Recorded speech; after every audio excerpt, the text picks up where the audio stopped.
On ne vient pas voir un magicien en faisant 3 tours de magie en disant « Ouais, moi aussi je suis magicien, tiens, montre-moi comment tu fais pour faire voler ça. » Et on me dit « Cette personne-là... Elle a du cash. » Et j'ai dit « Ben c'est 2000. » Il a sorti 1000 euros, il m'a dit « Tiens, un acompte. » Et vous venez dans ma soirée. J'ai aucun ordre d'idée de combien les plus grands shows peuvent se facturer 50, 100, 150 000 euros. Plus. Plus. Le gadget le plus cher que t'as, c'est quoi à peu près en termes de prix? Un hélicoptère?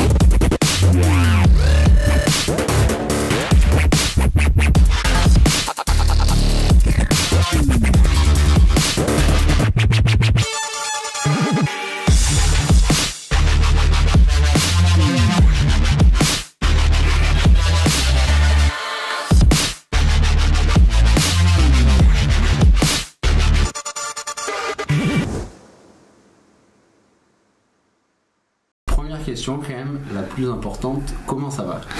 Très bien, bonjour. Merci de me recevoir en tout cas, ça me fait vraiment plaisir. Yes. Et ça va très bien. Première chose avant qu'on rentre dans le vif du sujet, merci beaucoup d'avoir pris du temps parce que je me doute que t'es pas mal sollicité.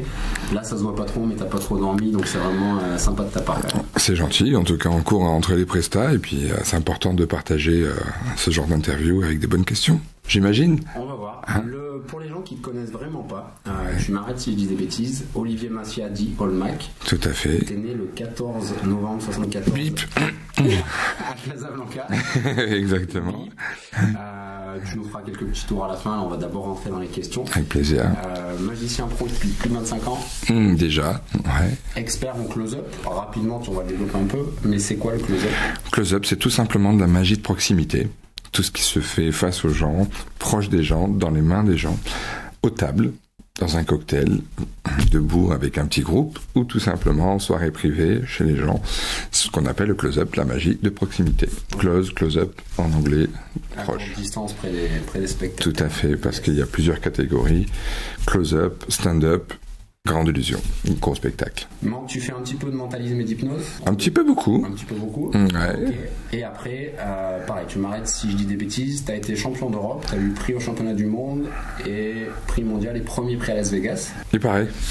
Donc tu arrives à faire 2-3 bricoles quand même. Ouais, je veux dire que je me débrouille, c'est des petits coups de chance des fois. Et après je me suis noté, donc tu as fait à peu près 300 émissions télé, 40 pays, etc. Donc là tu fais enfin une vraie émission.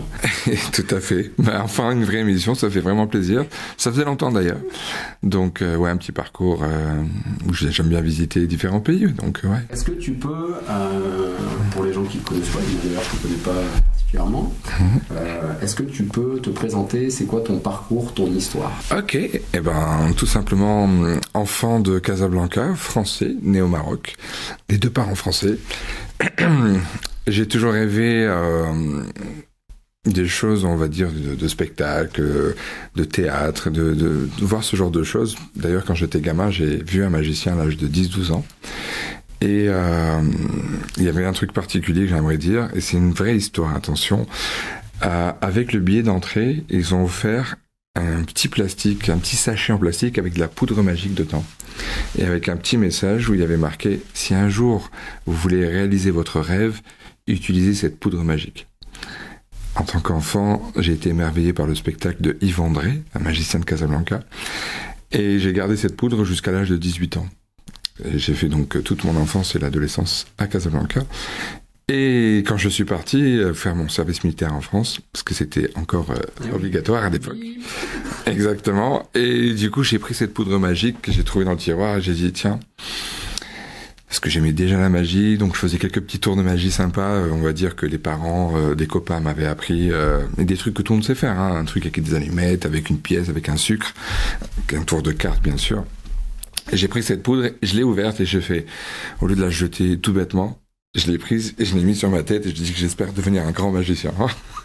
Et voilà, du coup, je fais 1m81, pas plus. Donc, c'est déjà pas mal. Mais du coup, t'as toujours depuis tout petit, voulu faire ça en fait? J'ai toujours aimé jouer avec les gens. Donc, entre des blagues, entre des devinettes, des farces et tout ça, la magie, c'est vraiment quelque chose qui attire la curiosité de l'être humain. Et du coup, on reçoit énormément quand on fait une grande surprise à quelqu'un. Donc, faire un tour de magie, c'est surprendre les gens. Et forcément, on a un super retour. D'émerveillement à la base, de surprise et des étoiles dans les yeux, quoi. Donc, tu es devenu magicien par plaisir de vraiment connecter avec les gens, du côté émotif un peu. Et c'est ça, à force de jouer avec eux, j'adore ce reflet qui me revient directement en me disant tiens, j'ai réussi à impressionner des gens, donc c'est très gratifiant, quoi. Gratifiant. Comment est-ce que tu es devenu magicien? Alors, en mettant de la poudre. Pas que avec la poudre forcément, mais avec des livres de magie. Quand je suis arrivé en France, la première chose que j'ai faite, c'est aller chercher dans des bibliothèques, aller chercher des tours de magie, enfin des livres où on pouvait apprendre des choses. Et j'ai eu la chance aussi de voir et de découvrir une école de magie qui avait été ouverte à Nice, c'est fermé maintenant, avec Jean-Pierre Valarino et un ancien champion du monde de magie, mais quelqu'un d'exceptionnel. Et du coup, ça m'a permis et ça m'a ouvert les portes pour rentrer dans cette communauté qui est assez fermée. Et on commence par apprendre un petit tour par-ci, par-là. Et ensuite, avec des recherches. Maintenant, on a Internet, on peut voir plein de choses aussi sur YouTube et tout ça. Et il faut surtout persévérer, chercher les bons endroits et être perspicace pour dire tiens, ça me suffit pas, je vais apprendre plus. Et il faut rechercher, il faut vraiment aller un petit peu partout, mettre son nez partout pour avoir l'occasion de choper des petits indices et des tours de magie. Et ensuite, bien évidemment, tout le travail qui va derrière. Ouais, ça, on en parlera un petit peu après. Mais du coup, il y a une école de magie, comme tu pourrais avoir une école de commerce, etc. Tu peux inscrire ton enfant à l'école de magie. Tout à fait. Il faut juste acheter un balai pour commencer à y aller, pour pouvoir s'envoler.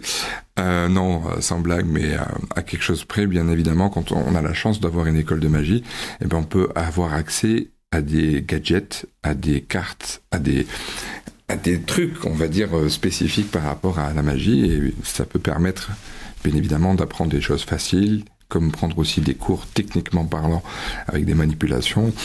Et ensuite, selon les tours que vous choisissez, vous évoluez dans la magie, quoi. À du réseau aussi, je suppose. À du réseau, c'est-à-dire des personnes que tu vas côtoyer qui vont te permettre peut-être de te faire passer ou de faire tester un tour qui va te faire connaître, etc. Ça doit être énorme dans le réseau, dans les écoles de magie comme ça. Oui. Combien d'écoles de magie déjà? Alors, il y en a dans quelques grandes villes. Après, en France, c'est vrai que c'est pas trop connu, mais ça peut arriver aussi des fois des écoles de magie sur Internet. D'ailleurs, je vais en ouvrir une dans pas très longtemps. On en parlera. Ouais, soyez en train de surveiller ce qui se passe sur ma page, par exemple, Internet. Dans le métras, c'est quoi le plus actif? C'est Insta? Pour l'instant, Insta, ouais. Insta, site Internet, c'est une belle vitrine, c'est une vitrine commerciale, on va dire. Insta, c'est plus les actualités sur les différents événements que je fais. Donc, voilà, tout simplement, il faut, pour le réseau, il faut aussi mériter. Quand je dis mériter, c'est-à-dire on ne vient pas voir un magicien en faisant 3 tours de magie en disant « Ouais, moi aussi je suis magicien, tiens, montre-moi comment tu fais pour faire voler ça, ou tel tour ». Il faut le mériter dans le sens où il faut avoir un bon feeling déjà avec la personne, il faut ensuite être respectueux, ne pas tout demander tout de suite parce qu'il y a des niveaux à respecter. Et donc ça, c'est aussi des choses qu'il faut faire très attention, apprendre des choses étape par étape et non pas brûler les étapes, parce que sinon, on se brûle les ailes facilement. Est-ce qu'il y a du mentorat en magie? J'ai pas compris votre question. Ma question, monsieur, c'est est-ce qu'il y a du mentorat? C'est est-ce que un jeune magicien, tu le prends sous ton aile et tu dis ok, lui, je m'occupe de lui, je vais le faire grandir parce que je l'aime bien, tu vois, c'est du mentoring, c'est vraiment un... Ouais, d'accord, très bien. Les vieux magiciens, non, tu vois, mais tu mentors quelqu'un. Tout à fait, oui, mentor, oui, j'avais pas très bien entendu, effectivement. Alors, ça existe énormément. Maintenant, comme j'ai dit, ça se mérite, c'est-à-dire que il faut avoir un vrai état d'esprit, de savoir garder les secrets, ça c'est important, parce qu'un mentor, s'il voit que vous débinez les choses à votre famille ou à vos copains en disant « Regarde, ça marche comme ça, il m'a appris ça », on va dire c'est grillé direct. Donc, il faut avoir un énorme respect pour les mentors, et les mentors ensuite, avec l'âge, vont se lâcher pour former les personnes, et après tout dépend de l'état d'esprit de la personne, du maître magicien entre parenthèses, qui va avoir du plaisir à transmettre ses secrets. Et bien évidemment, sans aucune ambiguïté professionnelle, par exemple. T'as été mentoré ? J'ai été mentoré. J'aime bien ce nom. J'ai été mentoré. Pas vraiment. T'as été plutôt autodidacte. Ouais. Exactement. Et est-ce que tu mentors quelqu'un ? Alors, j'ai un groupe d'amis magiciens. Et on va dire, comme je suis quelqu'un qui voyage pas mal et qui adore partager avec ce petit comité de copains, je vais pas dire être mentoré comme tu le dis, mais j'aime bien être, comment on pourrait dire ça, une source d'inspiration. Ok, c'est toi le plus avancé du groupe un petit peu.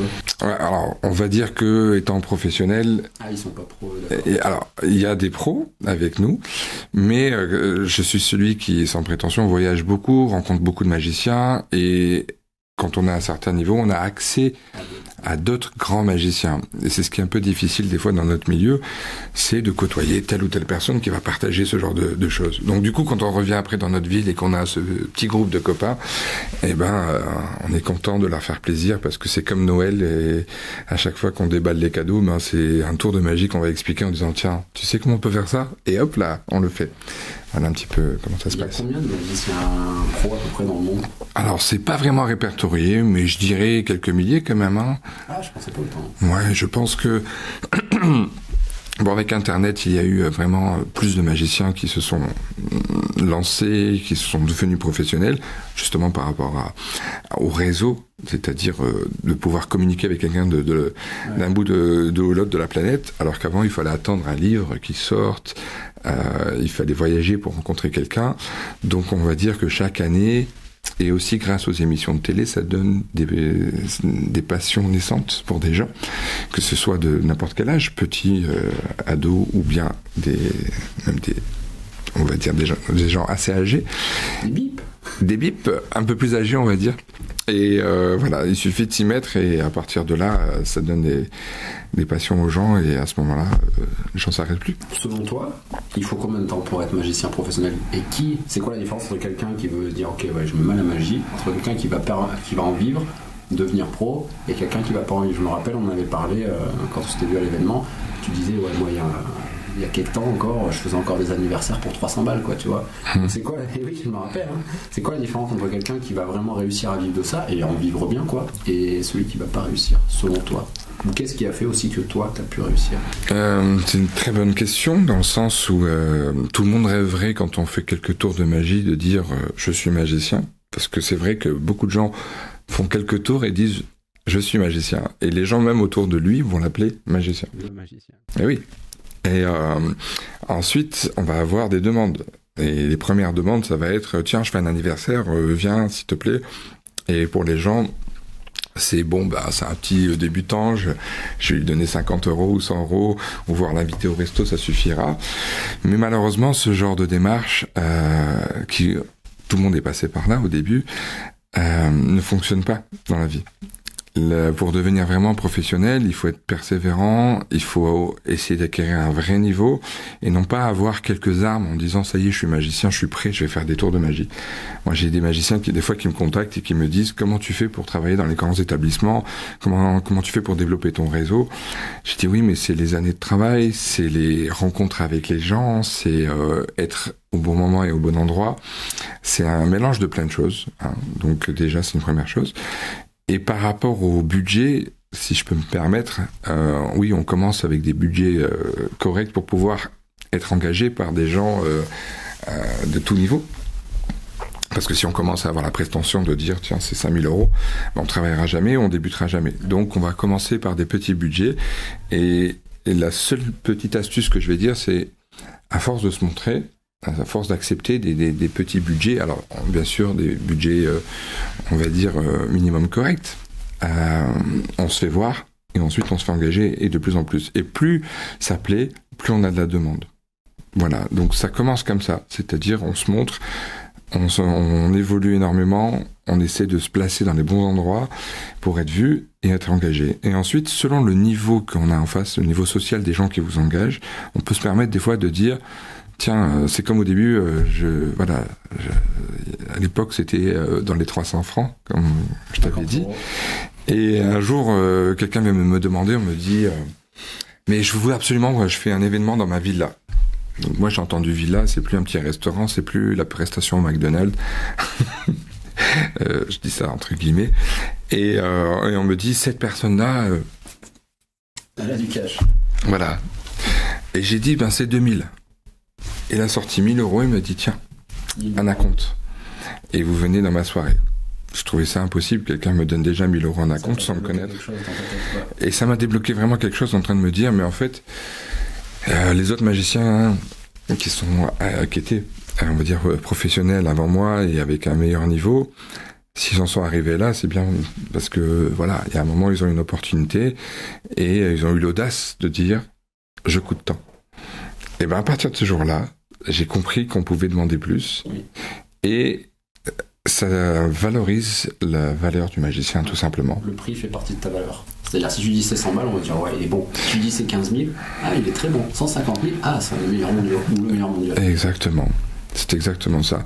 Si tout bêtement, vous vendez à 100, 150 euros, ce qui est absolument très, très, très, très basique, pour moi, c'est pas pour moi. Non, c'est pas de la prétention, c'est avec le niveau que tu as acquis maintenant. Oui, mais si on se vend, par exemple, 100 ou 200, 300 euros, on va être pas bien considéré. Ça va être, bon, viens nous faire un petit tour de magie, va te changer dans les toilettes, etc. Par contre, si vous êtes engagé à 10 000 euros, si vous avez un chauffeur privé, vous avez peut-être un hélicoptère qui vient vous chercher, à partir de ce tarif-là. Donc, et quand on arrive, les gens vont pas exagérer, mais ils vont vous faire beaucoup d'éloges pour vous présenter en disant « j'ai fait venir tel magicien ». Et à ce moment-là, ben ça ouvre une belle énergie. Ça beaucoup plus quand tu t'es payé beaucoup plus cher, tu dis ok, je suis vraiment pro, si je suis 150 balles. Alors j'ai jamais eu cette différence de me dire tiens, je suis payé à 100 000 euros, il faut que je sois plus fort que d'habitude. T'es tout le temps à fond. Voilà, c'est-à-dire qu'il y a des gens qui n'ont des fois pas des moyens, qui me disent je vous veux absolument pour ma soirée, pour mon fils, voilà, mon fils est fan de vous par exemple, il fête ses 18 ans, il faut absolument que vous soyez là, est-ce que vous pouvez faire quelque chose, vous avez quoi comme budget? Ah Tu le fais encore aujourd'hui ça? Je le fais, je le fais, mais c'est vraiment par rapport à un feeling, c'est-à-dire que si la personne, déjà si je suis disponible, tout dépend si c'est du jour au lendemain. D'accord, quelqu'un qui m'appelle pour me dire dans 6 mois j'ai un petit budget, je vais lui dire on en parle, je vais essayer de vous placer un magicien de mon équipe et si je suis disponible, on verra si je peux venir. Donc voilà, tout dépend des fois de faire un geste, c'est aussi ça, être sympathique et avoir un retour dans la vie de tous les jours, quoi. Tu disais tout à l'heure, tu disais oui, il y a le réseau, faire sympa et tout, mais je pense aussi que tu le minimises, t'as aussi la personnalité, je veux dire, c'est malheureux, mais le gars qui a une tête de con, mais au moment t'as plus trop envie de bosser avec lui, alors que si tu le disais, notamment en mentorat, des choses comme ça, si t'aimes bien la personne, tu vas continuer à bosser avec elle. C'est le plus important, c'est avoir un bon échange, un bon feeling. Bien sûr, la présentation physique fait que être propre sur soi, être poli et vraiment être souriant quand on travaille, c'est le plus important. C'est vrai que t'es vachement à cheval là-dessus. Je vois tout à l'heure, j'aurais peut-être 5 minutes de retard, etc. T'es très pointu là-dessus, j'ai remarqué. Quelqu'un qui se déplace pour moi ou qui me demande simplement un rendez-vous, c'est logique. Pour toi, pour moi aussi, énormément. On va dire, j'ai été éduqué comme ça. Ça fait combien de temps que tu vis vraiment de ton activité? 25 ans. 25 ans. Ouais, j'ai commencé par des petits boulots. Okay. Ah, dis-nous, qu'est-ce que t'as fait? Moi, j'ai fait de la pose de fenêtre, j'ai fait des volets roulants, j'ai fait... qu'est-ce que j'ai fait d'autre? J'ai fait un peu de manutention dans les premiers jours où j'ai travaillé. Mais bon, ça a été les 2 premières années pour pouvoir me payer mes études de magie. Génial. C'est cher les études de magie ou c'est une commune de notre école? Après, tout dépend du prof que vous avez en face de vous, du niveau, bien évidemment. Si c'est une grosse école, ça peut aller jusqu'à 10 000 euros pour avoir une formation. Et ensuite, ce qui coûte cher, ce sont les gadgets que vous achetez. Ah ouais? Ouais, ça on le sait pas, mais... Le gadget le plus cher que t'as, c'est quoi à peu près en termes de prix? Un hélicoptère. Ah oui, c'est vrai, j'ai vu que ça avait fait ça, ouais. Ouais, j'ai acheté un hélicoptère pour un client qui m'a dit je veux que tu me fasses un gros show. Donc là, ouais, ça paraît dingue parce que j'ai commencé avec un jeu de cartes. C'est ça qui est marrant, c'est de voir avec quoi t'as commencé, avec ce que t'es là. Voilà, donc sans prétention, ouais, ça fait bizarre de dire l'objet le plus cher, oui, un hélicoptère, c'est pas mal, quoi. Comme gadget, c'est pas trop. Ouais, ça veut dire un local, un camion et une équipe et tout ça, quoi. Si t'avais pas été magicien, t'aurais fait quoi? Alors j'avais 2 options. C'était qu'avant d'être magicien, j'étais à fond dans le bodyboard et le surf, et en parallèle, les arts martiaux. Donc, depuis tout petit, j'ai baigné dans les cours de judo, d'aïkido, taekwondo. Et j'avais même une salle de sport avec un prof privé qui venait 3 fois par semaine dans notre villa au Maroc. Et j'étais vraiment, à l'époque, c'était Jean-Claude Van Damme, Jackie Chan et tout ça. Et comme tout ado, à fond dans le sport et en train de s'amuser, à rêver, à faire comme les autres. Et j'avais cette optique d'être prof ou de rentrer prof d'arts martiaux ou de rentrer dans les forces spéciales pour arrêter les méchants. C'est vrai ? C'était un petit peu mon objectif quand j'étais gamin, jusqu'à l'âge de 18 ans, on va dire. Et quand je suis rentré en France et que j'ai appris la magie et que j'ai surtout vu ce qui se développait autour de la magie, c'est-à-dire les gens qu'on rencontre de différents niveaux. C'est une vie à part, quoi. Voilà, de rencontrer ensuite des stars, de pouvoir voyager, d'être engagé, de tout ce genre de, comment dire, d'atmosphère. On se retrouve du jour au lendemain, de là à l'autre côté de la planète, pour faire rêver les gens.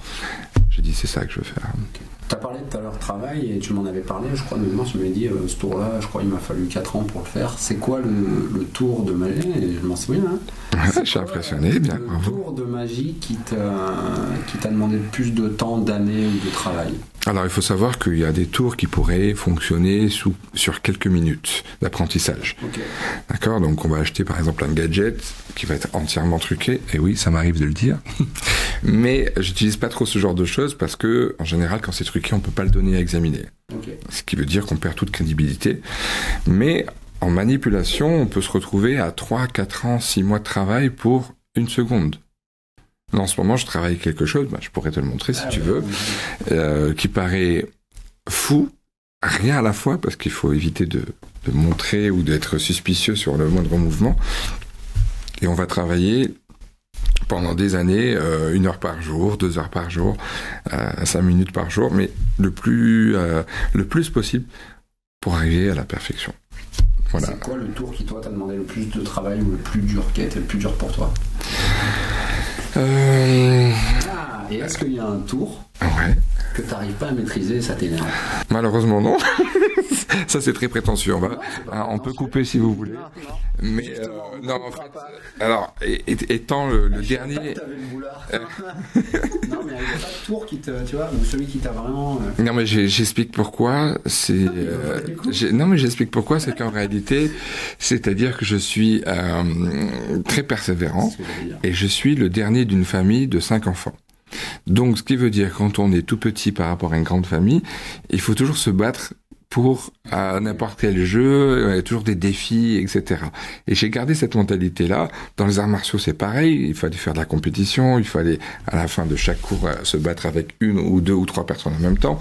Donc, j'avais cette mentalité de persévérance. Et je me suis dit, si lui, il arrive, pourquoi j'y arriverais pas? Et pourquoi j'arriverais pas à faire mieux que lui? Donc c'était un petit peu ça, cet état d'esprit d'enfance que j'ai gardé, et finalement ça m'a servi dans ma vie de devenir magicien et d'essayer de toucher à des choses inaccessibles, et finalement les rendre accessibles et faciles. Mais bon, le secret de tout ça, pour que ce soit l'air facile, il faut travailler énormément. Ouais. Est-ce qu'il y a des tours que tu vois ou que tu as vus et que tu n'as pas compris?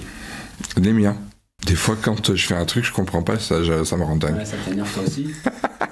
Non, je rigole. Alors c'est rare, mais bien évidemment, je suis passé par là. Hein. Alors des fois, il y a quelques secondes où on va se dire, tiens, ça je connais pas, ça a été inventé par quelqu'un très très ingénieux. Donc oui, il y a un petit temps de réflexion. Maintenant, on va dire, il y a toute une panoplie de livres que j'ai lus, de tours que j'ai vus, des magiciens que j'ai rencontrés. On va dire, dans la généralité, c'est assez facile de comprendre. Mais il reste quand même certains magiciens qui sont très très forts et qu'il faut où j'ai du mal à choper le petit détail. Mais après, quand on a un bon réseau, on arrive à échanger des choses. Ça serait quoi Tiens, tu nous parles un peu de bouquins. Je pense pas qu'on peut aussi autant se former sur les livres dans la magie. Quelqu'un qui veut démarrer de zéro ou qui veut se lancer un peu dans la magie, les quelques bouquins que tu conseillerais, même accessibles à tous. Alors, il y a eu des anciens bouquins comme T'as pas de livre, toi? Alors pas encore. Ah, encore. Merci. Ouais, pas encore, parce que on me tanne de faire des livres de magie. Déjà pour les magiciens, parce que je n'ai pas des livres, mais j'ai des DVD pour magiciens, qui sont réservés pour la communauté magique, c'est-à-dire où je crée des tours et je les explique avec des détails, avec des ralentis, où je donne plein d'astuces pour pouvoir arriver à les faire. Mais ceux-ci sont réservés pour mes conférences pour les magiciens. Je suis engagé quelque part dans un congrès. En tant que formateur, voilà, en tant que conférencier, tout simplement. Et on me demande de faire un livre. Après, c'est pas trop mon dada de passer des heures et des mois pour arriver à faire un petit livre comme ça, ou voire même plein de pages, parce que ça prend beaucoup de temps, alors qu'un DVD, ça paraît plus facile. Mais il y a aussi tout un autre état d'esprit de personnes qui préfèrent lire, parce que quand on lit, on a un côté imaginatif plus important. Alors que si on regarde un DVD, on va plutôt copier le tour qu'on voit et on va le répéter. Un livre, il faut l'imaginer. D'accord ? Quand on vous dit, on prend un téléphone entre les mains et puis d'un coup il disparaît et on fait comme ci, comme ça. Après, il faut l'interpréter comment... voilà. C'est chacun... Le mieux, ça serait les deux, mais un livre... Moi, je suis d'accord avec toi, la vidéo, en une journée de vidéo, bien montée avec une équipe, tu vas faire quasi tous tes tours. Enfin, pas tous tes tours, mais expliquer énormément, alors que le bouquin, c'est énormément de boulot, quoi. Voilà, c'est beaucoup de boulot. Après, j'ai une petite faiblesse en orthographe. Bon, après, tout se corrige maintenant, mais on va dire que... que ça déjà... on ne demande pas d'écrire. Ah ouais, non, mais ça va, je sais écrire, attention. Les trois plus grands magiciens, qui t'impressionnent, selon toi déjà, c'est qui le plus grand magicien ou les plus grands magiciens, et puis les trois que soit t'admires le plus, soit que tu côtoies le plus, soit que t'aimes bien suivre. Alors le plus grand, c'est Éric Antoine. Français ? Ouais. Mais il est grand, il est 1m95 ou 90, je Éric crois. Antoine, c'est pas américain, ça c'est... Non, c'est pas Éric Antoine. Non, bien évidemment, Éric Antoine est un très bon magicien, mais grand de taille, surtout dans la comédie, magicien, enfin bref, connu en France. Et on a, on va dire, dans le top 3, on va avoir David Copperfield, qui va être le magicien qui a fait un grand boom et relevé la magie depuis Houdini, à l'époque où c'était les magiciens à l'ancienne. Et donc on va avoir David Copperfield, on va avoir Chris Angel qui au début de YouTube a fait des énormes émissions de télévision complètement dingues, donc super magicien. Et ensuite il y a des magiciens que les gens ne connaissent pas, ils sont dans le milieu de la communauté magique, qui vont être comme Karl Cloutier, Greg Wilson, mon ancien maître de magie Jean-Pierre Valarino, qui sont vraiment des grands, quoi. Donc voilà, première et deuxième, on va dire, personnalité, c'est David Copperfield, Chris Angel, et ensuite, voilà, il va y avoir plein de magiciens de différents pays quand même. Ça te dirait ou pas de transmettre des tours de magie basiques ? Comme tu disais, ce que tu fais, c'est réservé aux magiciens, mais est-ce que ça te dirait d'ouvrir ça, quelques petits tours, etc., au grand public ou pas ? Alors ça me dirait... Ça doit se rester en communauté, pardon. Alors, ça me dirait, maintenant il faut faire très attention, parce que, comme j'ai dit tout à l'heure, et c'est véridique, parce qu'il m'est arrivé de donner des cours de magie dans le passé, et il y a un petit problème avec ça. Quand vous donnez des cours de magie, les gens apprennent des tours, et au bout de 3-4 tours, ils sont magiciens. Ah ouais. Okay. Du coup, c'est toc toc, je suis magicien, je te fais une soirée, il n'y a pas de problème. Il y a ce petit côté qui est un tout petit peu gênant, donc il faut faire signer un contrat avec l'éthique de tant que vous n'avez pas...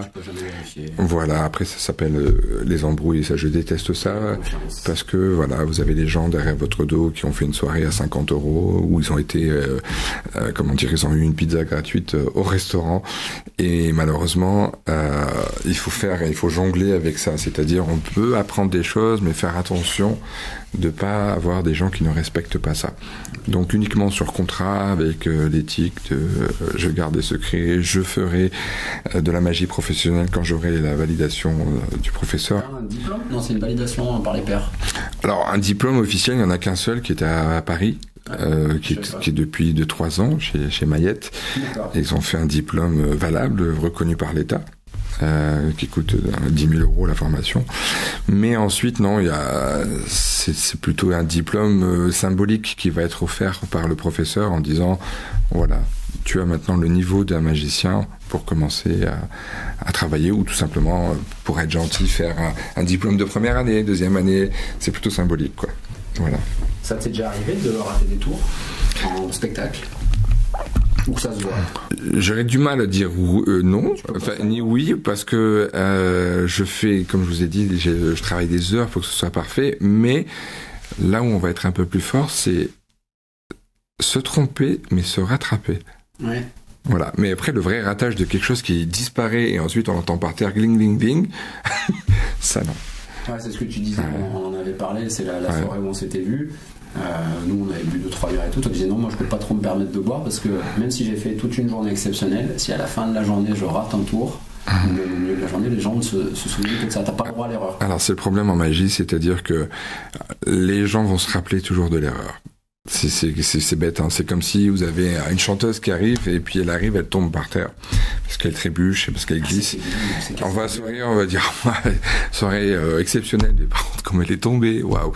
Mais en magie, c'est vraiment le qui tout double. C'est vous pouvez faire des choses exceptionnelles, vous loupez ça, on va dire c'est bon, j'ai vu, j'ai grillé, j'ai compris. Ah ouais, non mais c'est facile. Donc ça m'est arrivé de me tromper même en compétition. Sur par exemple un nouvel effet que j'avais créé avec un drone qui volait, et le drone en fait au lieu de voler, de stabiliser, de rester en face de moi, c'était le début des drones, et ben en fait il a foncé dans le caméraman. C'était sympa. T'as rattrapé le truc? Ouais, je l'ai rattrapé par terre. Je l'ai regardé, je fais merci la technologie, salut. Voilà, j'avais fait mes 20 ans de travail juste avant, j'ai terminé, j'ai fait tout est passé. C'est exceptionnel, et ça y est, c'est la fin. C'est les 15 dernières secondes, mon final. Et poum, le drone est tombé. Mais voilà, ça arrive quand on fait des choses un petit peu hors du commun, quand on essaye de faire des choses un peu plus poussées, et quand on utilise la technologie, des fois, ça peut être... J'ai vu des vidéos sympas que t'avais, où t'avais des trucs qui tournaient autour de toi et tout, c'est cool ça. Ah. C'est au drone ça aussi. Non, c'est un nouveau procédé, caméra qui tourne autour... on a un plancher central et puis un pied avec un téléphone accroché. Ça, c'est exceptionnel le rendu. Hein. Ouais, pas mal, hein. Ah ouais, c'est énorme. Ouais, ça marche bien hein, dans l'événementiel, ça c'est sympa. On intégrera une vidéo peut-être au montage, mais ouais, c'est exceptionnel, Ouais, c'est sympa, merci. En parlant de te casser la gueule, ça a été quoi ton plus gros échec? Ça peut être au niveau magie, au niveau pro, au niveau dans ta vie, etc. Ce que tu veux. Ce que tu en as appris, surtout, ça c'est intéressant, et ce qui t'a fait progresser de cet échec?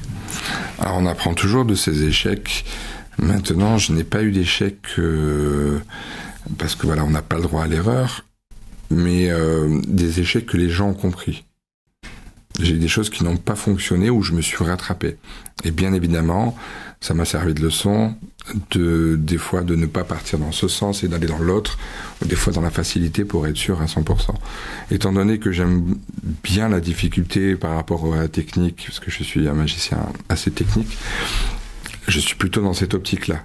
Mais il faut parfois être un peu plus sage, justement avec l'âge, des fois on se dit, l'âge qui veut dire l'expérience, on va dire, tiens, si je fais ça, c'est plus facile, et j'ai moins de risques de me planter avec ça que ça. Ou être dépendant de soi-même. Des fois, quand on a un assistant qui va nous aider sur quelque chose, si il est perturbé par quelque chose et qu'à telle seconde, il vous a pas fait partir le feu d'artifice pour cacher l'éléphant qui sort, j'exagère un petit peu, mais c'est ça. Là, vous pouvez avoir un échec et c'est vous qui le prenez parce que vous dites j'aurais dû le faire moi. Ouais. Donc voilà, c'est un mélange de plein de choses où il faut faire attention à ce genre d'échec. Après, voilà, il y a des choses aussi où je me rends compte quand c'est pas assez fort. Je vais faire quelque chose et je vais me dire tiens là, ça n'a pas été aussi bien que j'aurais voulu. Donc il va y avoir comment dire, de la réflexion, du travail, de l'effet. Énormément. Et en fait, tu regardes, c'est intéressant ce que tu dis, c'est-à-dire tu regardes le retour de ce que disent les gens. Ça se trouve, tu vas dire, moi, ça, ce tour-là, il m'a pris 10 ans, ça va cartonner et tout. Et les gens, ouais, c'est bien. Alors que le tour, que tu faisais l'anniversaire à 50 €, ça fait plus aux gens. Ça, c'est la bonne question. C'est-à-dire que c'est pas le tour le plus difficile qui va plaire aux gens. Et ce qui est quand même dingue, c'est un peu comme la musique. Si une musique ne plaît pas à tout le monde, et d'autres vont l'adorer, et d'autres vont dire mais c'est une catastrophe, mais pourquoi vous aimez ça? Je parle pas de Joule direct, hein. c'est la petite blague, bien évidemment, mais des fois un tour... Il a peur que Joule... Non. Non, je suis pas du genre à avoir peur de qui que ce soit, mais non, c'est par respect de l'artiste qui quand même fonctionne. Il a son public, donc tant mieux pour lui. Et même si je connais pas trop ses musiques et c'est pas ma génération ni ma cam, comme on pourrait dire. En tant qu'artiste, j'ai vu que tu respectes tous les autres artistes. Ouais, ça c'est la base. Et puis je respecte aussi ceux qui ont des coups de chance. Donc je pense que des fois c'est coup de chance et puis hop là il s'envole et ça devient une star. Il y avait toujours quelque chose derrière, bien évidemment. Mais voilà, c'est un petit peu... Du coup, tu nous disais, t'as pas fini, je suis, t'inquiète. Tu nous disais, parfois, c'est pas forcément le tour le plus difficile ou le plus facile, et il y a ça peut plaire aux gens, etc. Exactement, des fois... Si t'es perdu, Tu fais bien, je suis parti sur Joule en train de réfléchir, de me dire... j'ai pas envie que... Rien contre Joule, mais ça m'intéresse plus ce que tu dis là. Ouais, j'aimerais bien encore continuer à aller à Marseille. Non, donc des tours, par exemple... vous avez un tour avec des bas d'éponge qui est exceptionnel. Et je l'ai encore dit il y a pas très longtemps à un ami magicien qui me dit « Tiens, j'aimerais bien faire ce tour-là que tu fais, il est génial. » Je dis « Oui, mais toi, tu le trouves génial. » Les gens, ils vont l'aimer, mais ils vont aimer 2 fois plus ce tour basique. Donc, les tours marquants sont les tours les plus impressionnants, qui peuvent être des tours, comme on dit, commerciaux. Et à ce moment-là, il faut savoir jauger entre ce que les gens aiment et ce que vous aimez. Okay. Voilà, donc j'essaye de faire très attention à ça, quoi. Tu dirais que dans ta palette, tu as à peu près combien de tours? 100, 200, 400, 3000, 10 000? Alors là, je peux plus compter parce que je dirais... Ouais, je sais pas, 4000, 5000, sans problème, ouais. Du coup, quand tu es invité à un événement, que ce soit festival, compète, gros événement, gros client particulier, etc., tu regardes un peu ce que fait cette personne, sa personnalité, son histoire pour adapter les tours, ou alors si elle te dit ta carte blanche, ou alors je veux un tour de carte, ou alors je veux... Comment ça se passe quand tu prépares ton... Alors, c'est une très belle question aussi parce que c'est vraiment quelque chose qui me tient à cœur et que je partage avec mes amis magiciens. Je dis, vous ne devez pas avoir votre répertoire en disant je vais faire ce tour et ce tour-là et enchaîner avec tel ou tel tour. Je vais faire un tour par rapport à la personnalité des gens. Si j'ai des gens qui se laissent aller, on va faire le tour qu'on choisit et on a un super retour public. Mais si j'ai un spectateur compliqué, sceptique, il va falloir que je monte d'un autre niveau ou je change de répertoire en disant tiens, lui, je vais m'occuper de lui, tout en faisant des tours spécialement conçus pour ce genre d'individu. À ce moment-là, ça prend une autre ampleur. Quelqu'un, par exemple, je vais dire n'importe quoi. Tiens, je vais commencer avec une pièce. Mais si la personne se dit... je t'ai vu faire un live, donc c'est génial, mais ouais. Si la personne se dit tout simplement, bah ouais, c'est un tour avec une pièce, c'est pas un grand tour, quoi, c'est un petit tour de magie. Dès que je vais sentir un espèce de, pas de refus, mais un bouclier qui va se former entre lui et moi, je vais tout faire pour briser ça et le mettre en confiance avec la magie. Parce qu'il y a des gens qui sont réticents, très peu de personnes, et d'autres qui vont adorer. Donc il faut vraiment choisir ses tours par rapport aux gens qu'on a en face. Que ce soit une star, que ce soit un prince, que ce soit un enfant, que ce soit un handicapé, ou même des fois un non-voyant. Ah oui, exact. Voilà. Toi, les tours que tu préfères faire, et puis ça va nous amener un petit peu, tu vas me reprendre, tu fais aussi mentalisme hypnose, et pas qu'un peu, du coup. Mais c'est quoi les tours que tu préfères faire, ou ce que tu préfères faire? Mentalisme, hypnose, carte, gadget, grand tour, faire disparaître des éléphants ou des hélicoptères, c'est quoi que tu préfères faire, toi? Alors, prestidigitation, grande illusion, ça c'est tout ce qui est apparition, disparition, lévitation, tout ce qui est visuel, on va dire, c'est plutôt dans la magie. Tout ce qui est tour et qu'on appelle mentalisme, et que les gens des fois confondent entre mentalisme et hypnose, parce qu'ils pensent qu'avec le mental, on mentalise les gens pour les endormir, etc. Mais c'est pas le vrai terme. Le vrai terme, donc dans le mentalisme, c'est vous pensez à des choses, je devine, je prédis quelque chose, et vous trouvez ce que j'ai prédit. Et les coïncidences font que c'est très perturbant, parce que les gens ont un libre choix, et au final, je l'avais prévu. Et donc c'est très, très marquant parce que les gens se disent oui mais là il n'y a pas de manipulation. Ouais, c'est ça. Et c'est comme le close-up, tu le vois à côté, tu te dis putain mais... Il y a des gens qui vont dire ouais moi je préfère le mentalisme. Souvent en ce moment je m'amuse à dire vous préférez magie ou mentalisme? On dit mentalisme, ils savent pas ce que c'est, ou plus ou moins pas vraiment. Mais ils savent très bien qu'il y a le mot mental, donc du coup c'est peut-être intéressant à voir. Mais c'est ultra perturbant de deviner ce que les gens pensent. Quand on devine le numéro de carte bleue de quelqu'un, ou le numéro de téléphone de quelqu'un, voilà, le code PIN d'un téléphone, qui est devenu un grand classique maintenant pour les magiciens. Mais ce genre de tour où on devine des choses, ça perturbe les gens. Vous faites un dessin, je refais le même, vous pensez à un prénom, je devine le même prénom, à votre date de naissance, à votre taille de chaussures, à votre adresse, à votre ville préférée dans la vie, et je vous sors la photo de la ville à laquelle vous préférez ou là où vous êtes né. Ah, c'est personnalisé, donc ça marque les gens, ça. Ouais, c'est intéressant aussi de faire des choses comme ça parce que c'est ultra perturbant. C'est pas juste visuel, mais c'est voilà. Et l'hypnose, c'est différent. Alors, explique-nous la différence. La différence, c'est qu'on va jouer sur, j'allais dire le mental, non mais on va jouer avec la connexion du subconscient des spectateurs. Et à ce moment-là, on va le mettre en transe pour en faire ce qu'on veut. Et là, c'est vraiment un domaine qui est très perturbant parce que l'être humain ne connaît pas trop l'hypnose, même si tous les jours tout le monde fait de l'hypnose sans s'en rendre compte. Un petit exemple, c'est quand on conduit, à un moment on est un petit peu ailleurs et on se dit waouh, je suis déjà là. Et pourtant, vous avez fait attention à la route, etc. C'est le cerveau qui a dissocié entre la concentration de la conduite et l'état d'esprit qui est complètement parti ailleurs. Et donc voilà, arriver à reprogrammer sur l'instant T les gens pour leur dire vous voyez ça, vous ressentez ça, vous pensez ça, vous êtes ça. Et à ce moment-là, on a un retour direct et la personne se transforme. Comme si on avait une télécommande et on change les chaînes de ce qu'on veut par rapport à la personne. Elle veut rigoler, on touche l'oreille, elle rigole. On veut lui dire t'es une personnalité, poum, t'es une personnalité. Ou tiens, tu rencontres une star, la voici, alors que c'est sa sœur, qui n'est absolument pas connue. Et à ce moment-là, elle se met à pleurer, à prendre des photos avec, parce que voilà, elle idolâtre cette personne. C'est assez fou quand même. Donc voilà, c'est intéressant de jouer dans ce répertoire aussi. Quand je t'avais vu faire, on s'était vu, tu avais fait de l'hypnose, tout le monde n'est pas aussi réceptif à l'hypnose. Il y a même des personnes que tu peux pas forcément hypnotiser, c'est ça? Tu m'arrêtes si j'ai des grosses conneries. Non, c'était tout à fait ça. C'est que, on va dire, dans la généralité, on a 30% des gens qui sont réceptifs. C'est énorme. Ouais, c'est déjà pas mal. C'est énorme. Ouais. Tu trouveras toujours quelqu'un dans la salle, quoi, je veux dire. Voilà, dans une salle, dans un petit groupe déjà composé de 30-40 personnes ou 20 personnes, on peut toujours en avoir déjà un. Mais ensuite, c'est trouver le bon réceptif pour pouvoir faire le bon show. Voilà, donc on fait un test pour ça avec le fameux test des doigts qui se rapprochent et qui restent collés. Et à ce moment-là, quand les gens ressentent ce qu'on dit, eh ben, on peut aller beaucoup plus vite et les endormir. Mais après ça, comme il y a différentes étapes, il vaut mieux en avoir plusieurs qui sont réceptifs pour choisir le plus réceptif qui va être démonstratif. Parce que celui qui s'endort et qui se réveille et qui est en mode... ouais, qu'est-ce qu'il y a?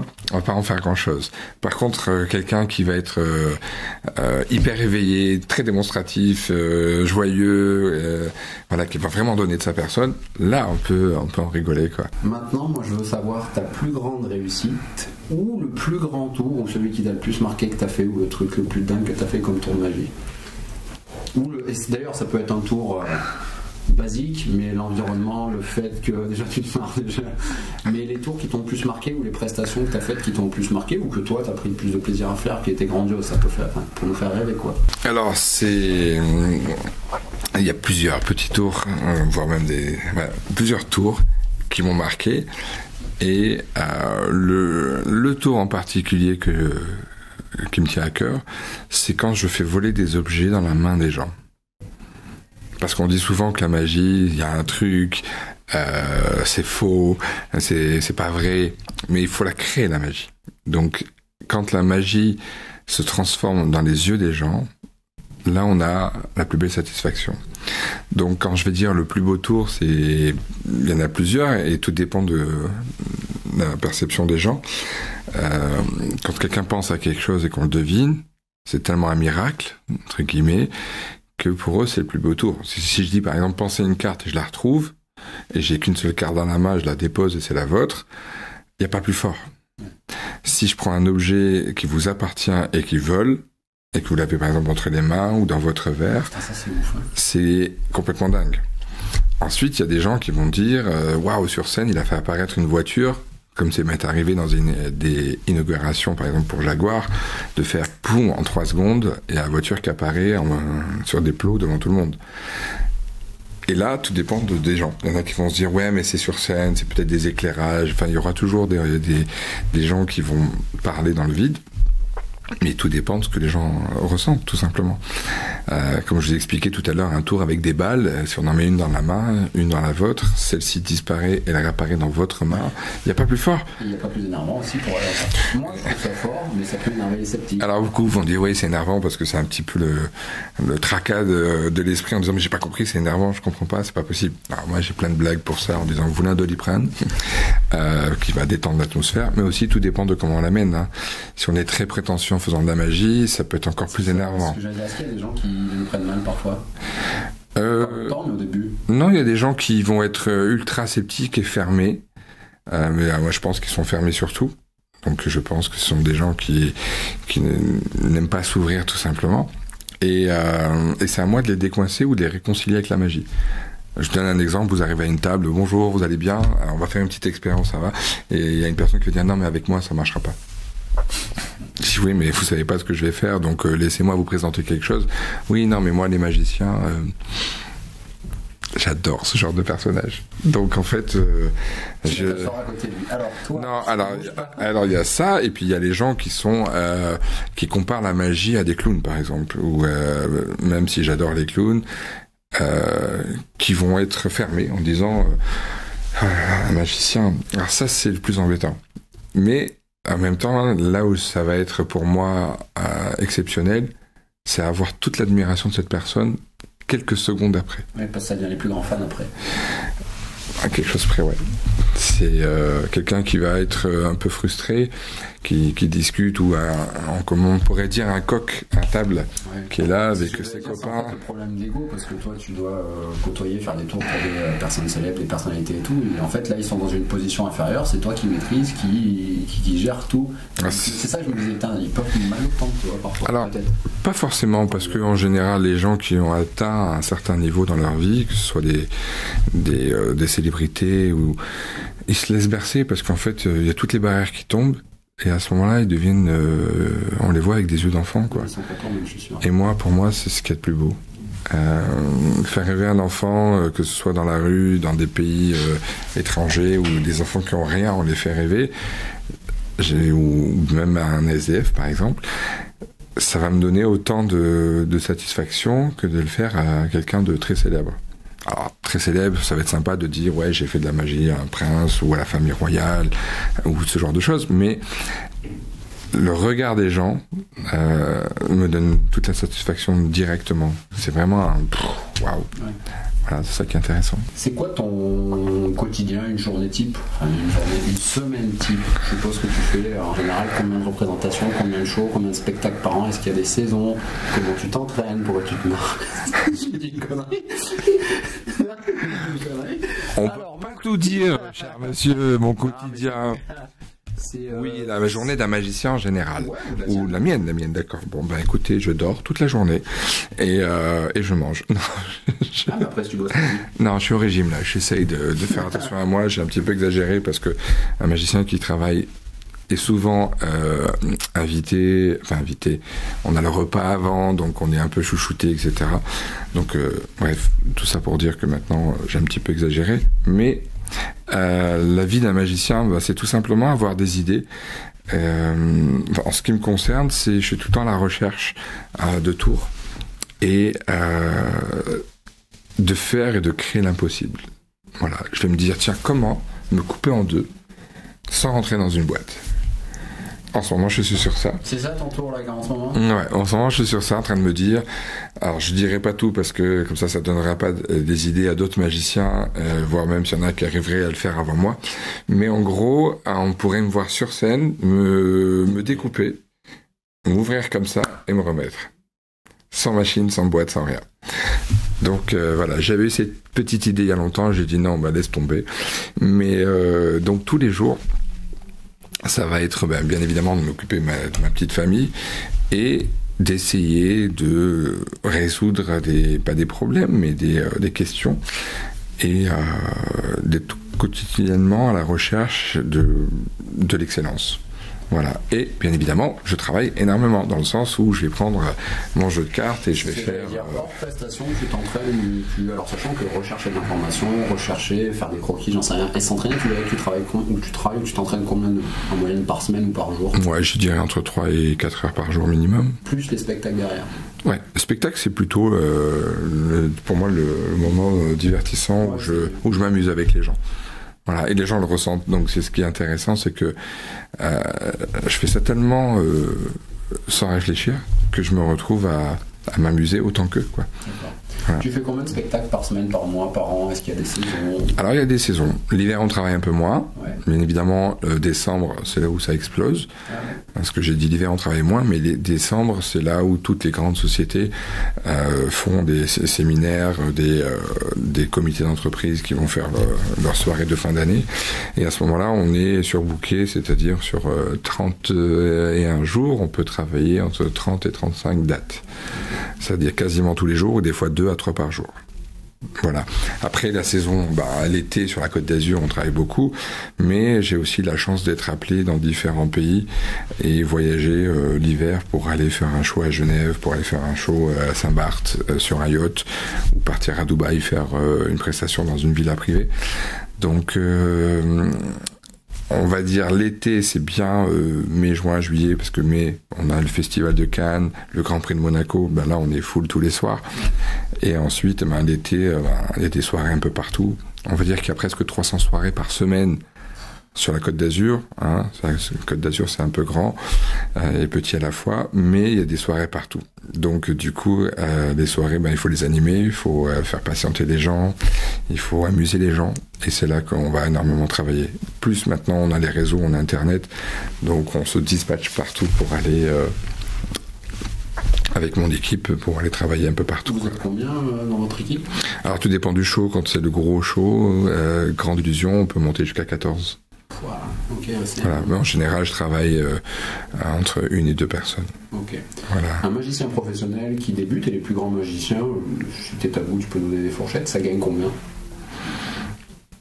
Ça gagne combien? Entre 2000 et 2 millions. Non, ça gagne combien? Un magicien professionnel gagne combien? On va parler de chiffre d'affaires parce qu'après ça ne veut rien dire. Mais tu vois, les shows, par exemple, j'ai aucun ordre d'idée de combien les plus grands shows peuvent se facturer 50, 100, 150 000 euros? Plus. Ouais. Le plus grand show, pas forcément toi, mais que tu connais qui a été facturé de ton réseau, ou c'est toi, on s'en fout. Non, j'ai pas cette prétention-là. J'ai juste eu des gros coups de chance et des bons coups de poker avec des gros clients qui ont demandé des choses assez. Moi, je crois pas à la chance. Mais des magiciens que tu connais ou des plus grands tours, ça peut monter à combien? De toute façon, tout dépend du réseau que vous avez, de la clientèle. Ouais, du client. Voilà, c'est-à-dire qu'un magicien correct dans un endroit où il n'y a pas forcément des gens qui ont beaucoup d'argent autour de lui va un peu trimer pour arriver à ses 1500 euros par mois. D'accord, on va dire que quelqu'un qui est dans un village, qui est un bon magicien, qui travaille bien, il peut pas se faire payer 800, 1000 euros, 2000 euros la prestation.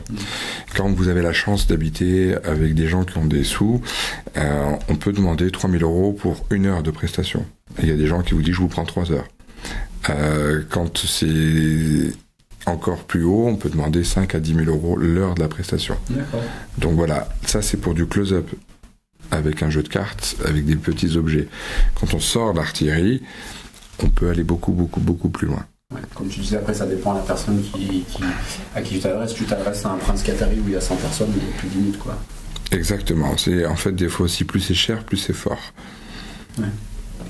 Voilà, donc c'est assez dingue parce que certains magiciens peuvent avoir sans passer à la télévision, parce que ça aussi, quand on passe à la télévision, on a une notoriété, donc du coup on coûte plus cher, mais après selon le réseau, certains magiciens peuvent monter jusqu'à 100 000 euros la prestation. Moi je trouve, pour du close-up même 1 heure, 3 000 balles, je trouve pas ça très cher. Parce qu'en fait, tu payes pas 1 heure, tu payes des années de travail. Alors, c'est exactement ça. C'est que quand vous payez un tarif d'un DJ ou d'un magicien, c'est sa vie où il a travaillé, toute sa passion, où il a donné chaque 2 seconde de sa vie ses réflexions pour passer 2 heures, 3 heures avec vous, quoi. Voilà. Mais les gens ne le comprennent pas, ça. Les gens ne comprennent pas, des fois, quand vous annoncez un tarif de 3 ou 5 000 euros pour un mariage, c'est un budget, certes. Ils vont dire, non, mais c'est cher, pour 1 heure, mais c'est pas possible. Oui, mais pourquoi vous roulez dans une Ferrari et dans une 206? Ça fait la même chose. On roule, voilà. Pourquoi la montre va coûter 20 euros et l'autre 180 000? Ça donne l'heure. Bah oui, mais ça apporte une autre image. Hein. T'es beaucoup dans le partage, contribution, tu parles, tu vois, des petits détails, des enfants handicapés, des aveugles, etc., etc. Et ça me fait un peu une petite transition de... tu vas organiser un événement, là c'est la première année, on va pas donner de date comme ça si les gens regardent la vidéo, c'est la 2e année, 2, tour de magie, t'as vu, je vois 2. Donc on va pas donner de date comme ça si la vidéo, les gens la verront beaucoup plus tard, mais dis-nous un petit peu ce que tu organises pour la 2e année du coup, et c'est mai je crois, avril. Ouais. Ouais, au mois d'avril, on aura un très gros festival de magie où je fais venir à peu près 5 champions du monde, où on va partager un plateau sur scène, où il y aura les différentes catégories de la magie. Magie comédie, magie manipulation sur scène avec un champion du monde. Il y aura magie grande illusion, il y aura aussi moi qui vais faire une double lévitation où je fais voler ma partenaire et je la rejoins dans les airs. Et en fait, avec le Théâtre National de Nice, on fait une espèce de collaboration avec des mécènes pour avoir des sponsors, etc., pour pouvoir avoir un certain budget pour avoir un tel plateau, parce que c'est vraiment important, toute cette logistique à préparer. Et on fait une grosse soirée à la Villa Rothschild avec les meilleurs close-up men du moment. Et là, on se régale à animer la soirée. Donc les gens ont à leur table autour d'eux, on 5-6 magiciens qui sont parmi les meilleurs au monde. Donc ça, c'est hyper intéressant. Et le lendemain, on a le public niçois, entre guillemets, qui vient voir ce plateau qui est vraiment fait sur mesure et pour faire plaisir à tout le monde, parce que bien évidemment, c'est hyper important de montrer de la magie à un haut niveau. Parce que souvent, on va mettre un magicien ou deux pas mal et d'autres moins bien pour combler, pour une question de budget des fois, etc.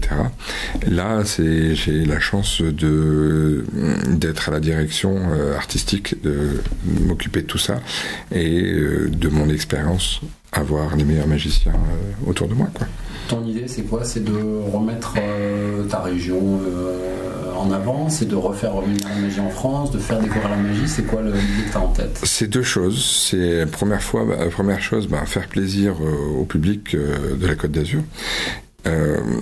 Parce que des fois, comme moi, je suis allé voir un spectacle de magie, ça m'a donné cette passion-là, et je me suis dit, je veux être magicien. Donc les gens qui viennent en famille avec leurs enfants, ou des fois des ados, ils se disent, tiens, est-ce que moi aussi je pourrais faire ça?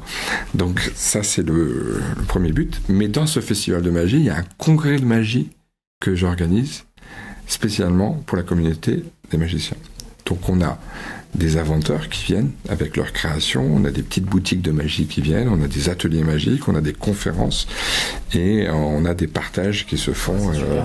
On a des Japonais qui viennent, des Américains, des Anglais, des Espagnols, des Italiens, enfin vraiment toute personnalité qui vient avec différents styles. Et bien évidemment, moi j'invite en dehors des professionnels quelques-uns qui méritent aussi d'être là pour partager sa magie, etc. C'est complet ? Toujours. C'est déjà complet là ? Alors là, ça va sortir, c'est pas complet là, cool. C'est-à-dire que la publicité va sortir là dans quelques jours. Et l'année dernière, on a refusé près de 2000 personnes et sur les 3 jours, on a eu 3500 personnes. Si on veut pas le rater, c'est sur ton site, Insta ? Ce sera sur mon Instagram. On mettra l'Insta sur Olmac, l'Insta. Olmac officiel, tout simplement. O-L-M-A-C. O-L-M-A-C, qui est Olivier Massia coupé en 2. Ça fait mon nom de magicien, Olmac. Voilà. Ma femme ne voulait pas se faire couper en 2. Alors j'ai coupé mon prénom et mon nom, Olmac. Voilà. Un défi qui te fait rêver ou un rêve? Ton rêve? Ça peut être pro, perso. Dormir là tout de suite? Non, je sais pas. Mais... Dormir, non. On va dire que je peux prendre du temps pour dormir. Là, je suis sur un autre concept où j'ai eu un peu de mal à démarrer, sur un one-man show où je joue avec un homme invisible. Donc mon défi, c'est de remonter le niveau le plus haut possible avec ce show-là. Donc c'est faire c'est-à-dire que j'ai fait un one man show. Ça te fait rêver, c'est un rêve. Ouais, c'est vraiment un truc où je rêve souvent, c'est-à-dire la nuit, je rêve ça et je cherche toutes mes idées parce que souvent dans les rêves, on peut avoir les bonnes idées pour se réveiller et se dire tiens, si j'arrivais à faire ce que j'ai vu dans le rêve, ce serait génial. Donc, ouais, parce que le cerveau tourne.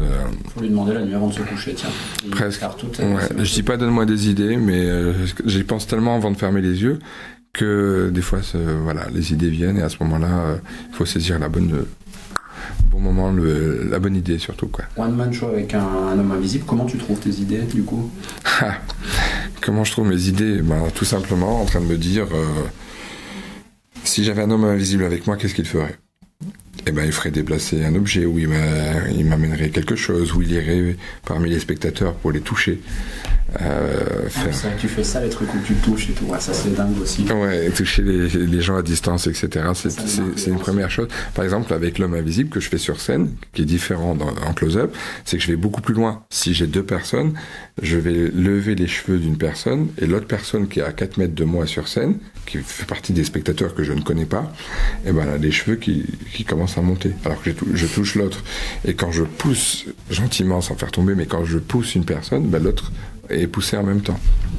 Donc voilà où on va chercher tous ces petits détails en train de se dire si j'avais un homme invisible avec moi, qu'est-ce qu'il ferait? Voilà. Ça c'est le rêve du moment. J'ai oublié de te demander tout à l'heure parce que moi je m'étais quand même un petit peu intéressé à tout ce qui était manipulation de cartes et tout. T'es interdit de casino? Ouais, surtout j'ai en casino, parce que casino... Parce qu'en ce moment, je bouffe trop. Non, casino, dans le principe, oui, en tant que magicien professionnel, on est souvent interdit et on s'approche pas des tables de cartes. Tu peux aller jouer à roulette, oui, blackjack, non? Ouais, non, c'est plutôt machine, ça va. Mais en général, on ne doit pas franchir ce cap d'aller jouer au casino, quoi. Tiens, j'ai oublié de te la demander tout à l'heure aussi. Je sais pas si tu connais ou si tu t'intéresses, je suppose que oui, mais de l'histoire de la magie, de quand sont apparus les premiers magiciens dans l'histoire? Moyen-Âge, avant, les troubadours, je sais pas. Ouais. C'est quoi? Eh ben, Moyen-Âge, il y avait déjà des magiciens qui faisaient par exemple le tour des gobelets avec les balles en dessous, oui. L'espèce de bonneto où il fallait deviner pour gagner, pour escroquer les gens. Parce que. À l'époque, ouais. Voilà. Ensuite, il y a eu Houdini qui a été ultra célèbre, donc qui a monté, c'est un peu le David Copperfield d'avant, qui a été ultra. Médiatisé dans le monde avec les journaux. Houdini a fait une grande évasion, etc. Donc c'est remonte à l'ancien temps, je dirais presque. Mais ouais, il y a longtemps. Moyen-Âge, tout à fait, c'est ça. C'est comme j'ai expliqué, il y a les premiers tours qui étaient devant la cour du roi. Il fallait un peu animer. On va dire ces spectateurs qui attendaient de voir des miracles, etc. Sans parler aussi de toute l'évolution dans la vie ou des gens qui voulaient faire des tours de magie pour impressionner les autres, quoi. Voilà. Qu'est-ce que tu changerais dans ta carrière de magicien si tu repartais de zéro? Très bonne question. Tu peux voir, il va y avoir 2-3 questions on va aller un peu dans le genre bon, comme je te conseille. À la paille. Ouais, vas-y. Qu'est-ce qui changerait? Qu'est-ce que j'aurais aimé changer, c'est ça? Parce que si maintenant tu as un petit peu de bouteille, ça fait 25 ans que tu es magicien professionnel. D'ailleurs, bravo, parce que c'est ce que je dis toujours, de vivre de son activité en indépendance, il ne faut jamais minimiser ça. Peu importe, déjà vivre de sa passion en plus, c'est génial. Bravo. C'est gentil, merci. Parce que chaque jour j'y pense, en train de me dire j'ai de la chance de vivre de mon métier. Pas de la chance. Moi, je le répète, parce que je crois pas. C'est une façon de parler. Mais voilà, maintenant que tu as un petit peu plus de recul, qu'est-ce que tu changerais si tu repartais de zéro pour ta carrière de magicien? Qu'est-ce que je changerais? Je me compliquerais moins dans ma façon de penser, peut-être. Parce qu'il y a d'autres magiciens qui ont beaucoup moins de technique. Mais attention, ce que je dis, il faut pas...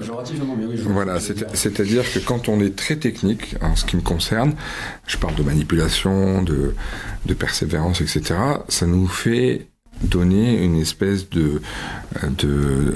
d'assurance énorme. Parce que on a énormément de bagages. C'est comme quelqu'un d'extrêmement cultivé qui peut rentrer dans n'importe quel sujet parce que il a tout lu. Façon de parler. Et ben, À la fois, c'est bien d'avoir tous ces bagages-là, toutes ces armes, pour être prêt à affronter qui que ce soit en face de soi, sans avoir aucune crainte. Et c'est un petit peu ma force. Mais en même temps, il y a d'autres magiciens qui ils peuvent être très connus, aller très loin sur TikTok, YouTube, se retrouver face à des stars, etc., avec des choses simples. Voilà. Donc, ce que je changerais, c'est d'essayer d'aller, pas un niveau en dessous, mais d'aller que à l'essentiel. C'est-à-dire de dire, voilà, ça me suffit. Voilà. Mais après, je me triture un peu l'esprit pour me dire, il faut faire ça c'est compliqué, ça c'est jamais vu, il faut que je le fasse, ou il faut que je sois le premier à le faire. Et voilà, la seule chose que je changerais peut-être, c'est de faire attention à ne pas aller trop loin. Mais en même temps, ça m'a servi, donc c'est un petit peu compliqué d'expliquer ça comme ça, quoi. Ok. D'ailleurs, en parlant de réseau, tu n'es pas très actif sur les réseaux, sans plus, hein, j'ai pas l'impression. Tu me dis si je dis une grosse dinguerie, si, on bosse, on est 10 heures par jour sur les réseaux, on est équipe, non. Pas du tout. Ouais, c'est bien ce qui me Pas semble. du tout. C'est-à-dire que tu pourrais tellement avoir une visibilité énorme. Ouais, en fait, je vais m'y mettre sérieusement. Mais pourquoi je poste pas beaucoup de choses? C'est que j'ai du mal à accepter d'être copié. Ah oui.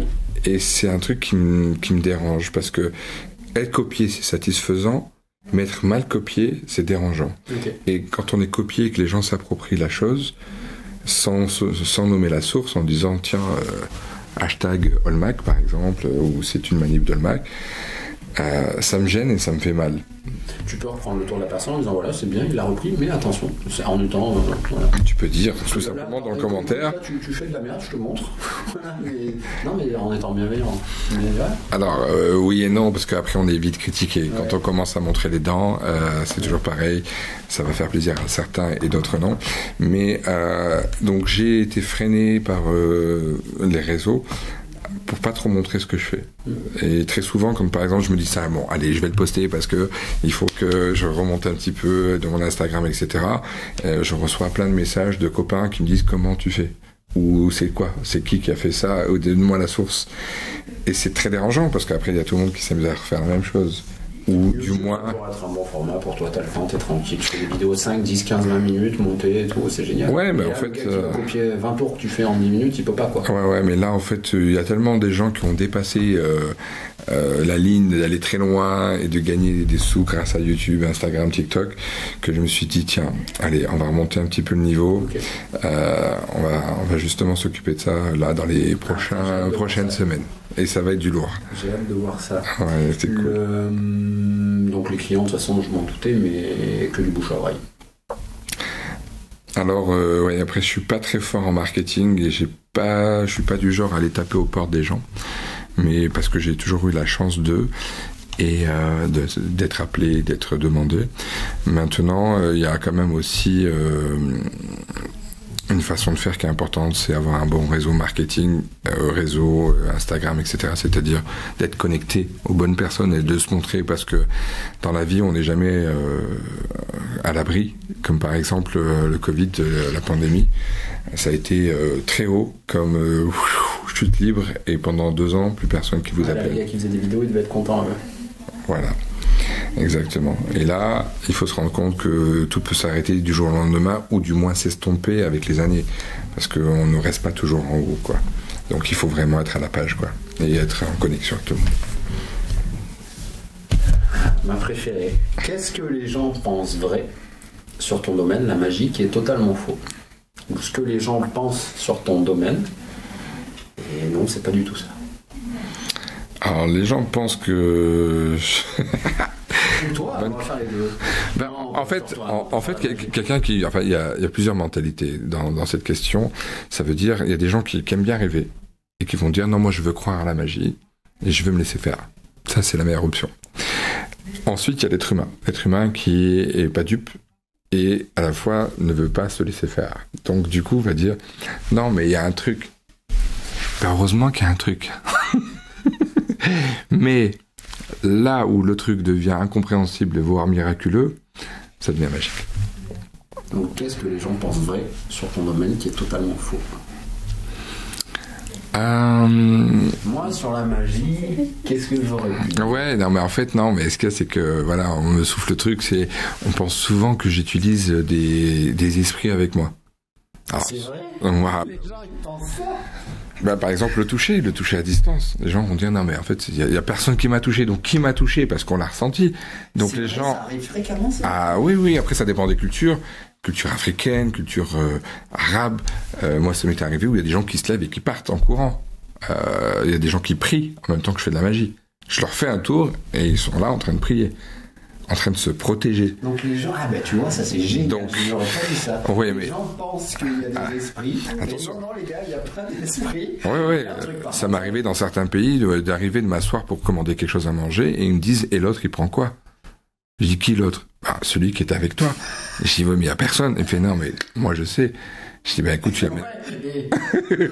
C'est ça. C'est le petit côté, moi je sais. Et moi je dis. Non, je dis, amène-lui une carafe d'eau, ça fera plaisir. Donc voilà, ça c'est totalement faux, c'est-à-dire la sorcellerie, le côté voilà, où les gens pensent que je vais faire des choses maléfiques ou pas. Tout dépend du tour qu'on présente. Hein. Si on commence à casser un verre à distance, à allumer des bougies sur la table, à faire clignoter la lumière du restaurant. Voilà, il y a des gens qui vont se dire, non mais là c'est plus de la magie, c'est de la vraie magie. Ouais, mais la vraie magie, c'est ce qui se passe dans ta main et dans ta tête, en fait. C'est le reflet de ce que je vais faire où ça va être magique. Quand il y a des enfants qui me disent, la magie, ça n'existe pas parce que mon papa, il me l'a dit. Eh ben, on le fait changer d'avis juste après. Voilà. Alors, bien sûr, il y a des trucs, et heureusement, et d'ailleurs, c'est ce qu'on répond souvent. C'est bien sûr qu'il y a un truc, sinon je serais pas en face de vous. Hein. Mais bon, quand on est sur scène et qu'on disparaît en 1 seconde devant tout le monde et on réapparaît derrière, il y a des gens qui commencent un peu à se dire... Il est gros le truc. Ouais, il est gros, il est costaud le truc. Ouais. Dernière question. Ah non, pas dernière, avant-dernière. Quelque chose que tu veux partager, une citation que t'aimes, une phrase, un message que tu as envie de partager, une citation. Ouais, dire à ma femme que je l'aime. Et que grâce à elle, ma vie est encore plus magique. Oui, la question que je pose souvent, d'ailleurs c'est nul de ma part, c'est vachement souvent orienté business, mais c'est quand même ton business, t'es à ton compte, t'es indépendant. Mais la question que j'aime bien poser, c'est pourquoi travailler avec Olmac ou avec ton équipe, et pourquoi ne pas travailler avec toi? Sous-entendu, pourquoi est-ce qu'on pourrait te contacter? Et toi, qu'est-ce que t'aimes pas faire? Avec qui t'aimes pas travailler, etc. Alors pourquoi me contacter? T'as voulu du coup. Ouais, je suis en train de me dire attention à ce que je vais dire, parce qu'il y a quand même une bonne question piège, mais c'est intéressant de le dire et que les gens puissent entendre le côté de l'artiste aussi. Parce que quand on appelle quelqu'un et qu'on lui demande un tarif, forcément, cet artiste travaille tous les jours, achète des choses pour son quotidien, mais pour aussi son travail, on va dire, des gadgets, des tours, etc. Il a des factures à payer, il a des impôts à payer, il a une famille à entretenir et un niveau de vie à essayer de l'élever au maximum. Et donc, ce que j'aime pas, c'est quand les gens, et ce qui est tout à fait normal, mais je n'aime pas quand les gens vous demandent un tarif et qu'ils ont peur en disant « Ah non, mais là, c'est pas possible ». C'est-à-dire, voilà, je vais dire n'importe quoi, 2 millions, mais pour 1 heure. Et c'est même pas ce que je gagne en 1 mois de travail. En fait, les gens ne comprennent pas et n'arrivent pas. En fait, ce n'est pas assez expliqué dans les écoles ou à la télévision, même si plusieurs l'ont déjà dit, de dire c'est un tarif par rapport au vécu et à ce qu'on a un petit peu parlé tout à l'heure, par rapport à tout le travail qu'il y a derrière. Ce qu'on paye, c'est pour même des fois 5 minutes. Hein. Une fois, je vais vous donner une petite parenthèse. Un jour, je fais un show. Le client vient me voir avec une enveloppe. Je vous dirai pas combien, mais le client vient me donner l'enveloppe et me fait « Je vous règle avant ». Et je lui dis « c'est gentil, mais donnez-le à ma femme qui est en backstage, donc dans les coulisses, parce que voilà, je voulais pas garder les sous sur moi, tout ça. » Et là, ce qui était intéressant, c'est que je fais le show, et le show dure à peu près 1 minute et demie. Je fais apparaître un enfant de confession juive, pour la bar mitzvah, et je le fais apparaître devant 350 personnes. D'accord? Et cette personne me dit tout simplement merci, c'était exceptionnel, etc. Et donc ça a duré 1 minute et demie. Et je vais voir ma femme et je fais, chérie, on y va. Elle me regarde, elle me fait, ah non, hein. Elle regarde l'enveloppe, elle fait, ah non, tu vas travailler toute la soirée. Ah, il y avait. Tu vas travailler toute la soirée, on part pas. Ça va pas ou quoi? Il en faut pour mon argent. Et j'ai dit, écoute, je vais continuer parce que voilà, les gens sont sympas, etc. un petit peu. Mais dans mon contrat, c'est ça. C'est, je fais apparaître devant tout le monde ça. Et j'ai fait quelque chose juste avant, bien sûr, mais ça a duré 1 minute et demie en tout. Donc voilà, il y a des gens qui peuvent se permettre d'accord, des gens qui ont besoin aussi de négocier. Donc ce qui est un petit peu délicat dans mon métier, c'est que quand on va vous appeler pour vous dire je fais un événement, un anniversaire à la maison, ah on n'est que 10, ou venez nous faire un petit tour. Oui, non, il n'y a pas de petit tour. Voilà, donc c'est un petit peu ça le côté... On va vendre le Mac. On va vendre le Mac. Alors pourquoi Regarde, les données, tu vas voir que tu vas pouvoir vendre facilement. Ouais. Tu dois aller à New York. Tu prends l'avion. Tu préfères y aller en 10 heures ou en 1 heure? Tu vas être tout seul dans l'avion ou avec du monde? Tu préfères y aller en 1 heure. Exactement. Donc tu aimes bien, tu vas acheter le résultat. Combien il y a de magiciens de ton niveau dans le monde? 3, 4, 5, 10? Oh, il y en a plusieurs. Non, mais max. Ouais, mais après je le dire, oui, voilà, c'est ça. Pas à toi de dire je suis le meilleur ou je suis dans les temps. Voilà, parce qu'un magicien reste un magicien. Parce que j'ai bien vu que t'étais un. Mais moi je vais être prétentieux pour toi du coup. Une dizaine. Allez, même pas 5. Peut-être, je sais pas.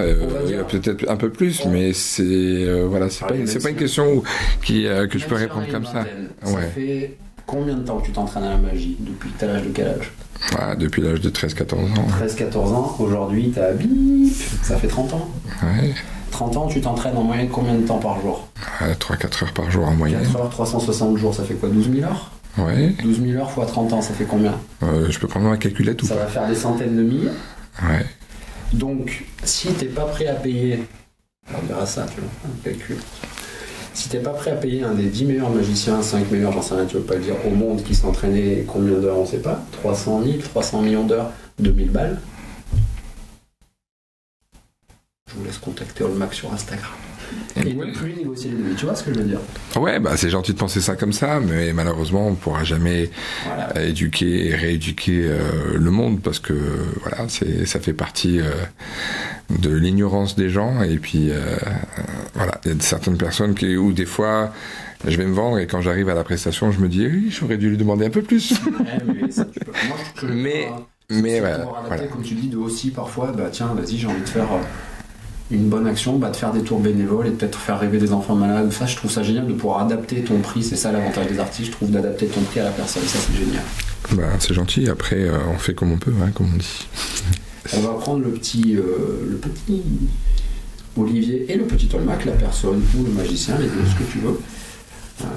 Tu le vois quand il est petit, qu'il attaque, qu'il veut devenir magicien, etc. Tu le vois bien? Ouais. Je te fais de l'hypnose. Non, tu le vois bien? Je le vois bien. Qu'est-ce que tu lui dirais? Et je te laisserai terminer là-dessus. Qu'est-ce que tu lui dirais maintenant que tu as avancé, réussi, je sais pas, ta vie, etc. Les conseils que tu lui dirais ou qu'est-ce que tu lui dirais? Et je te laisserai le mot de la fin et encore merci. Alors c'est vraiment particulier parce que j'ai toujours cru, et on me l'a toujours dit, parce que dans ma famille, il n'y avait pas vraiment de côté artistique, on va dire, même si mon papa était ébéniste d'une planche de bois qui faisait un meuble, et ma maman couturière dans le modélisme. J'ai toujours cru qu'il fallait énormément travailler à l'école pour réussir. Donc ce que je dirais à cet enfant, et aux enfants qui des fois rêvent, c'est allez-y, foncez, ne lâche rien, et il faut être patient, très patient, parce que il faut pas aussi rêver que du summum et d'arriver au sommet. Il faut gravir les étapes, et un jour on sera récompensé par la vie, tout simplement. C'est-à-dire le travail, savoir donner pour avoir un retour des gens, et la persévérance. C'est le plus important. Merci beaucoup. Voilà, merci à vous, merci à toi, et c'était un plaisir de t'avoir. Voilà, il faut vraiment croire en soi en tout cas.